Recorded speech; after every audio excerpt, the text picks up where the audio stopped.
Hər kəsdən xahiş edirik ki, xəbərə keçmədən öncə videonu bəyənin və rəy bölməsində fikirlərinizi bildirin. Dünyada və ölkədə baş vermiş ən son xəbərləri bizdən izləyin. Bunun üçün kanala abunə olmağı və bildiriş simvolunu açmağı unutmayın. İndidən təşəkkürlər. Salam əziz izləyicilər. Xəbər Time kanalındasınız. Bu buraxılışda təqaüd alan şəxslər üçün sevindirici xəbər var, ödənişlər artırıla bilər. 200 manatlıq müavinət artıq ödənilib. Bəs növbəti yardım nə vaxt veriləcək? Son dəqiqə.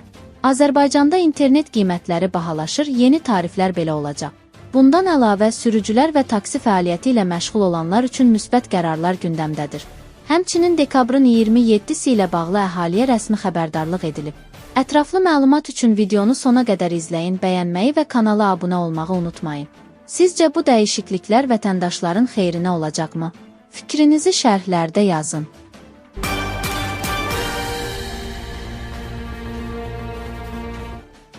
Bakıda taksilərin xüsusi avtobus zolaqlarından istifadəsinə icazə verilməsi vacibdir. Oxuazın məlumatına görə, bunu deputat Vasif Qafarov parlamentin bugünkü iclasında deyib. Millət vəkili bildirib ki, avtomobil nəqliyyatı haqqında qanuna əsasən taksilər ictimai nəqliyyat vasitəsi sayılır və beynəlxalq təcrübədə bu model geniş şəkildə tətbiq olunur. Təklif edirəm ki, Bakı şəhərində rəsmi platformalarda qeydiyyatda olan taksilərə avtobus zolaqlarından istifadə hüququ verilsin. Bu addım nəqliyyatın intellektual idarə olunmasını gücləndirəcək, tıxac yükünü azaldacaq və vətəndaş məmnunluğunu artıracaq. Samir Əli.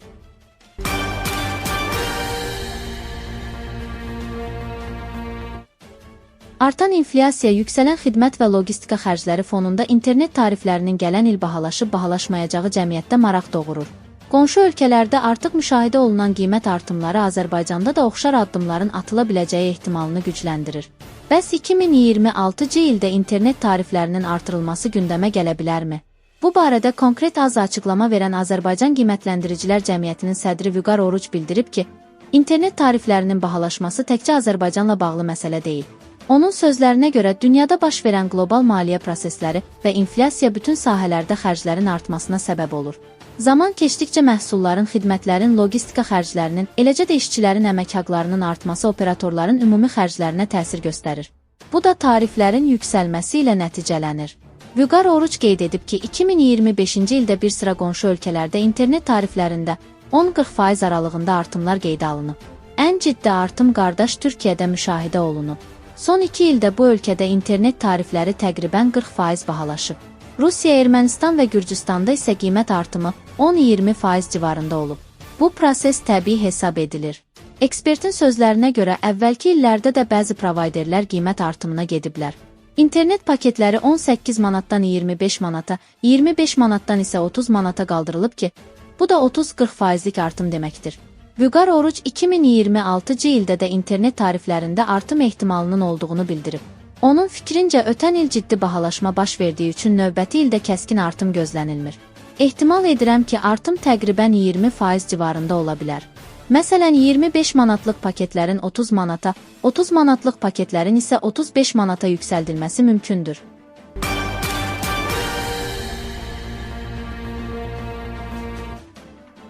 Gələn ildən Çindən idxal olunan avtomobillər üçün ƏƏ və gömrük rüsumlarının yenidən tətbiq olunub-olunmayacağı maraq doğurur.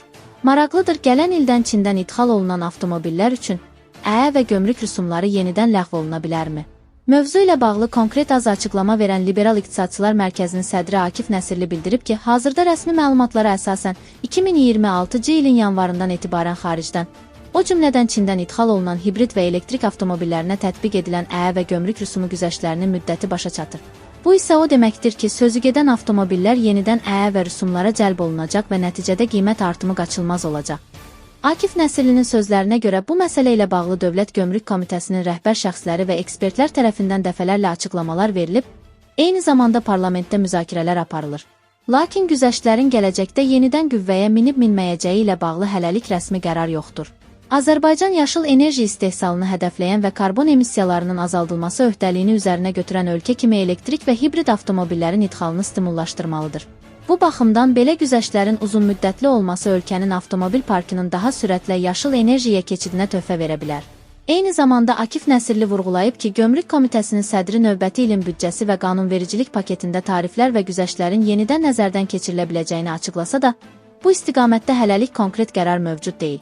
Qısacası mövcud planlara əsasən gələn ildən idxal olunan avtomobillər üçün ƏE və gömrük rüsumları yenidən tətbiq ediləcək.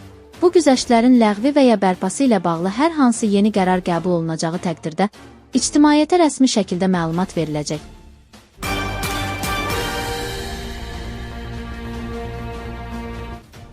Müharibə veteranlarına verilən sosial ödənişlərin məbləği və mexanizmi ilə bağlı yeni yanaşma gündəmə gəlib. Maraqlıdır, müharibə veteranları ilə yanaşı və qrup əlilliyi olan veteranlar üçün də fərqli məbləğ tətbiq oluna bilərmi? Mövzu ilə bağlı konkret açıqlama verən iqtisadçı Natiq Cəfərli bildirib ki, belə bir qərarın verilməsi mümkündür və arzu olunandır. Onun sözlərinə görə vətəndaş kimi və qrup əlilliyi olan veteranlar üçün xüsusi məbləğin tətbiq edilməsi məqsədə uyğun olardı. Hazırda müxtəlif ödənişlər mövcuddur və bunlar pərakəndə şəkildə həyata keçirilir. Yaxşı olardı ki, bütün bu vəsaitlər bir mərkəzdə cəmlənsin. Ekspert qeyd edib ki, Nazirlər Kabinetinin vahid qərarı ilə bu məsələ birdəfəlik həll oluna bilər. Bu halda veteranlarımız üçün nə qədər məbləğ ayrıldığı aydınlaşar və onlar bunu əvvəlcədən bilərlər. Bu, həm şəffaflıq, həm də sosial təminat baxımından daha düzgün yanaşmadır. Cəfərli əlavə edib ki, belə bir mexanizmin tətbiqi müharibə veteranlarının sosial rifahının yaxşılaşdırılmasına müsbət təsir göstərər.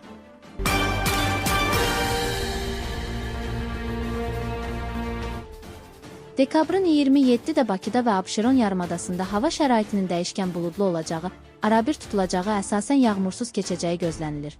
Mülayim cənub-qərb küləyi axşam şimal-qərb küləyi ilə əvəz olunacaq. Bu barədə Yeni Sabah A Milli Hidrometeorologiya Xidmətindən məlumat verilib. Havanın temperaturu gecə 2-4, gündüz 6-9 dərəcə isti olacaq. Atmosfer təzyiqi 758 mm civə sütununu 752 mm civə sütununa enəcək. Nisbi rütubət gecə 70-75, gündüz 60-65% təşkil edəcək. Azərbaycanın rayonlarında sabah havanın əsasən yağmursuz keçəcəyi, lakin gündüz şimal və qərb rayonlarından başlayaraq bəzi yerlərdə arabir yağıntılı olacağı, qar yağacağı gözlənilir. Ayrı-ayrı yerlərdə intensivləşəcəyi ehtimalı var, gecə və səhər arabir duman olacaq. Qərb küləyi gündüz bəzi yerlərdə arabir güclənəcək. Havanın temperaturu gecə 2 dərəcə şaxtadan 3 dərəcəyədək isti, gündüz 7-10 dərəcə isti, dağlarda gecə 5-10 dərəcə şaxta, gündüz 0-3 dərəcə isti olacaq. Gecə bəzi dağlıq ərazilərdə yolların buz bağlaması ehtimalı var.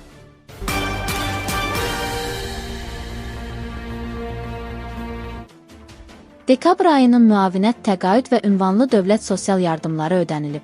Axar-az xəbər verir ki, bu barədə Əmək və Əhalinin Sosial Müdafiəsi Nazirliyinin tabeliyində Dövlət Sosial Müdafiə Fondu ƏYM məlumat yayıb.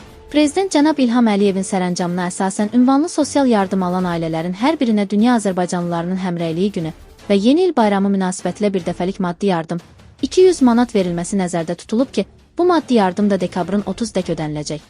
Qeyd edək ki, bundan əvvəl dekabrın 10-da Bakı, Sumqayıt şəhərləri, Abşeron rayonu, Naxçıvan Muxtar Respublikası üzrə dekabr ayının pensiyaları, 19-da digər bölgələrdə yaşayan pensiyaçıların və güzəştli şərtlərlə pensiya təyin edilmiş şəxslərin dekabr ayı üzrə pensiyaları ödənilib.